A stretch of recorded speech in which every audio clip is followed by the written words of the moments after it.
Guys movie में आप लोग देखेंगे कि एक आदमी कार को चुराने की कोशिश करता है, लेकिन किसी कारण वो उसी कार के अंदर लॉक हो जाता है। लास्ट में इसका रीजन आपको बिल्कुल चौंका देगा। सो मूवी के स्टार्टिंग में हम एक हाई सिक्योरिटी वाले एरिया को देखते हैं। अब इसी दौरान यहाँ से एक सीरो नाम का आदमी गुजर रहा होता है। तभी वो आसपास किसी को ना देखकर इस मौके का फायदा उठाते हुए वो पास में खड़ी एक गाड़ी 4x4 के गेट को आसानी से खोलकर उसके अंदर चला जाता है। सीरो एक्चुअली एक चोर है और वो इस कार में भी चोरी करने के लिए ही आया है। वो इस कार को तो नहीं चुराता है, मगर इस कार के साउंड सिस्टम और डैशबोर्ड में रखी हुई चीजों को ले लेता है। अब यहाँ पर वो मस्ती करते हुए साथ में पीछे वाली सीट पर टॉयलेट भी कर देता है। अब सारा काम खत्म हो जाने के बाद भी जब वो इस कार से निकलने के लिए डोर खोलने की कोशिश करता है तो डोर नहीं खुलता है। वो दूसरे डोर को खोलने का ट्राई करता है, मगर सारे डोर ही लॉक्ड होते हैं। सीरो अब ट्रिगर हो जाता है, जिसके बाद में वो इस कार के शीशों को तोड़ने की कोशिश करने लगता है, मगर उसके शीशों पर पैर से इतना तेजी से मारने के बावजूद भी शीशे नहीं टूटते हैं। और टूटे भी कैसे, ये सारे ग्लास फुली बुलेट प्रूफ होते हैं। अब इसके बाद में सीरो डोर के प्लास्टिक वाले पार्ट को तोड़ के उसके अंदर हाथ डाल के खोलने का ट्राई करता है, मगर इसी चक्कर में उसके हाथ में चोट लग जाती है। अब जब उसके पास में कोई चारा नहीं बचता है तो वो अपने बैग से गन निकालता है और आगे की विंड शील्ड पर चलाता है। लेकिन जैसा कि मैंने बताया कि सारे शीशे बुलेट प्रूफ हैं, इसीलिए गोली चलाने के बाद में बुलेट रिफ्लेक्ट होकर उसी के ही पैर में लग जाती है,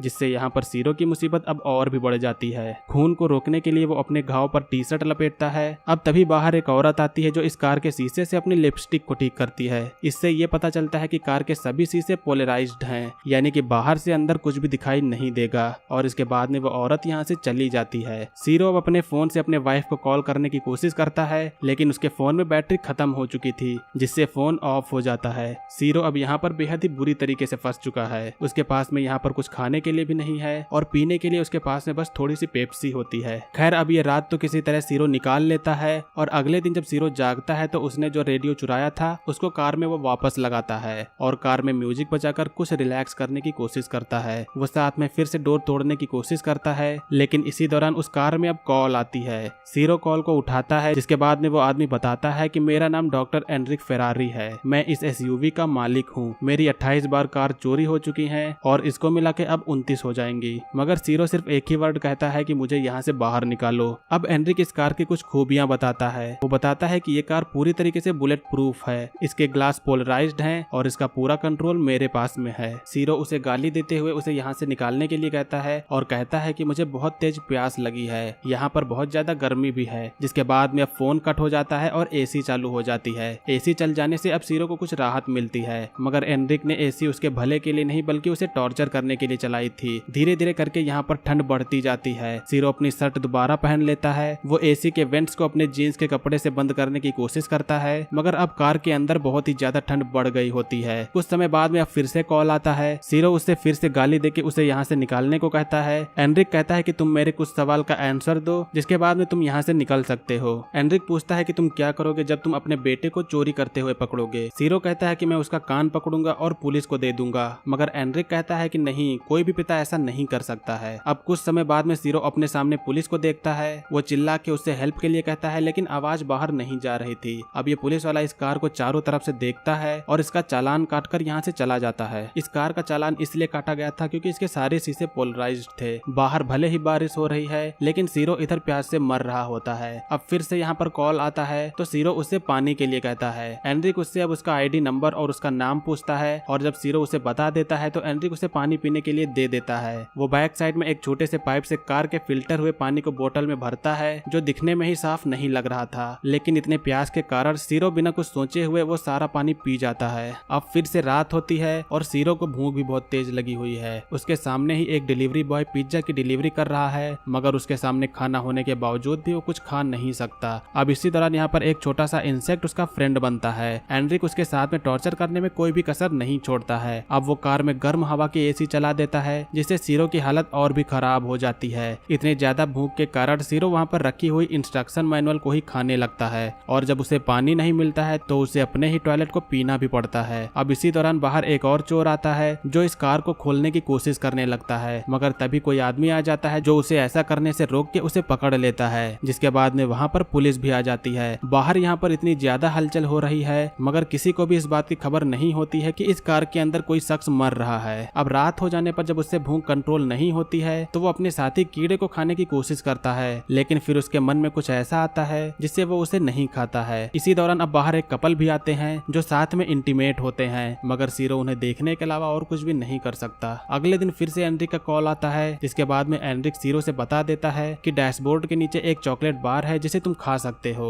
सीरो के चॉकलेट खाने के बाद में अब वो कुछ अच्छा महसूस करता है। सीरो अपने मोबाइल की बैटरी को निकालकर बाहर धूप में रख देता है और बाहर सभी लोगों के रूटीन को देखने लगता है। काफी बार कोशिश करने के बाद में सीरो आखिरकार दरवाजे में छोटा सा छेद कर देता है, मगर ये छेद इतना छोटा होता है जिससे कोई आवाज भी बाहर नहीं जा सकती। अब तभी फिर से एनरिक का कॉल आता है। वो बताता है कि मेरे पास इरीना और लियोनल की न्यूज है। इन दोनों के नाम सुनकर सीरो हैरान होता है, क्योंकि ये दोनों उसके बीवी और बच्चे थे। सीरो उससे पूछता है कि तुम उसके बारे में कैसे जानते हो, जिसके बाद में एनरिक बताता है कि मैंने तुम्हारी फैमिली से बताया है कि तुमने लॉटरी में $1 लाख जीते, जिसे वो तुम्हें देने के बाद में यहाँ से चला गया। इसे सुनकर सीरो को बहुत ही गुस्सा आती है। अब जब फोन कट हो जाता है तो सीरो ने जो बाहर बैटरी निकाल कर रखी थी उसको फोन में डालता है। फोन में बैटरी डालने पर फोन खुल जाता है और वो जल्दी से इसके बाद में अपनी वाइफ इरिना के पास में कॉल करता है, मगर उसकी वाइफ कॉल पिक नहीं करती है, जिससे सीरो को वॉइस मेल छोड़ना पड़ता है और इसके बाद में बैटरी भी डेड हो जाती है। अब अगले सीन में हम देखते हैं कि सीरो खाली बैठकर बार बार कार के स्टार्ट बटन पर क्लिक कर रहा है, लेकिन कुछ समय बाद में कार स्टार्ट हो जाती है। कार का गियर रिवर्स में अटका हुआ था, जिसके बाद वो तेजी से कार को पीछे की ओर ले जाता है, जिससे अब यहाँ पर कार का एक्सीडेंट हो जाता है और वो कार से बाहर निकलता है। वो सीधा कार से बाहर निकलकर पास के पेट्रोल पंप पर वहाँ के कैफे में जाता है। वो यहाँ पर से पानी की बोतल उठाकर और खाने के लिए बर्गर लेके टेबल पर जाकर खाने लगता है, लेकिन तभी वहाँ का सिक्योरिटी गार्ड आके कहता है कि इसके लिए तुम्हें पे करना होगा, मगर सीरो उसे गोली से मार देता है। लेकिन अब हमें यहाँ पर ये पता चलता है कि सीरो एक सपना देख रहा था। सीरो इस सब से अब पूरी तरीके से ऊब चुका है, इसीलिए वो इससे छुटकारा पाने के लिए सुसाइड का रास्ता चुनता है। वो गन को अपनी ओर करके ट्रिगर दबा देता है, लेकिन किस्मत से उस स्लॉट में बुलेट नहीं थी, जिसके बाद में वो गन को फेंक देता है। अब जब फिर से एनरिक का कॉल आता है तो एनरिक उसके सामने आता है, लेकिन सीरो एनरिक को उसके सामने देखने पर वो कोई भी रिएक्शन नहीं करता है, क्योंकि किसी भी रिएक्शन के लिए अब उसमें ताकत नहीं बची थी।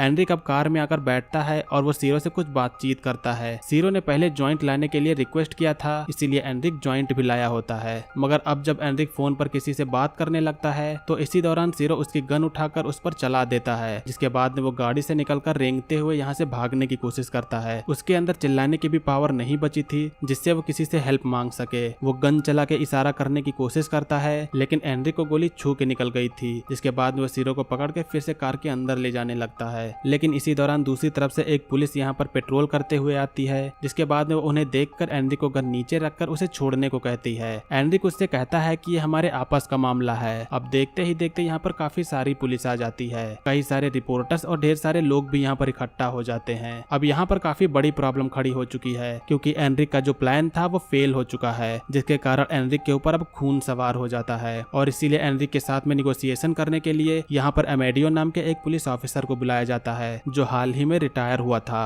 अब अमेडियो और एनरिक के बीच में काफी सारी बातें होती हैं। यहाँ पर जितने भी लोग होते हैं कुछ एनरिक के खिलाफ होते हैं और कुछ लोग एनरिक के साथ में होते हैं, क्योंकि ज्यादातर लोग जानते थे कि उन्हें भी कई सारी चोरियों का सामना करना पड़ा है। मगर दूसरी तरफ भले ही एनरिक की 28 कार्स चोरी हो जाने के बाद में उसने ये कदम उठाया है, लेकिन वो जो इस समय कर रहा है वो इससे भी बढ़कर है, जो कि उसे एक कातिल बना सकता है। यही कुछ इमोशन भरी बातें अमेडियो एनरिक के सामने रखता है, जिसके बाद में एनरिक का मन बदल जाता है और वह सीरो को जाने देता है। मगर अब एनरिक उस कार के अंदर बैठकर अपने आप को लॉक कर लेता है। इसके बाद वो अपने फोन से एक टाइमर चलाता है और यहाँ पर कुछ समय बाद वो कार ब्लास्ट हो जाती है। इधर सीरो तो बच जाता है, मगर जिसकी 28 बार कार चोरी हुई, जिसका कोई भी कसूर नहीं था, बस एक चोर को सबक सिखाने के लिए उसकी प्लानिंग फेल हो जाने के बाद में जब सभी लोगों ने उसका ये रूप देखा तो इस चोर से ज्यादा खतरनाक वो एनरिक को ही समझने लगे, जिसके बाद में उसे सुसाइड करना पड़ा। इधर सीरो का क्या, उसने भले ही कई गलत काम किए हों, मगर कोई भी एविडेंसेस न मिलने के बाद में उसे अगले ही दिन रिलीज कर दिया जाता है और इसी के साथ में इस ट्विस्ट से भरी थ्रिलिंग मूवी का एंड होता है। सो गाइज आप लोग जरूर कमेंट करके बताइएगा कि आप लोग को इस मूवी का एक्सप्लेनेशन कैसा लगा, और हाँ लाइक तो जरूर ही करिएगा। मूवी का नेम है 4x4। ये एक स्पेनिश मूवी है। उम्मीद है कि ये एक्सप्लेनेशन आप लोगों ने एंजॉय किया होगा। आज की वीडियो के लिए इतना ही, मिलेंगे अगली वीडियो में, तब तक के लिए बाय। जय हिंद, वंदे मातरम।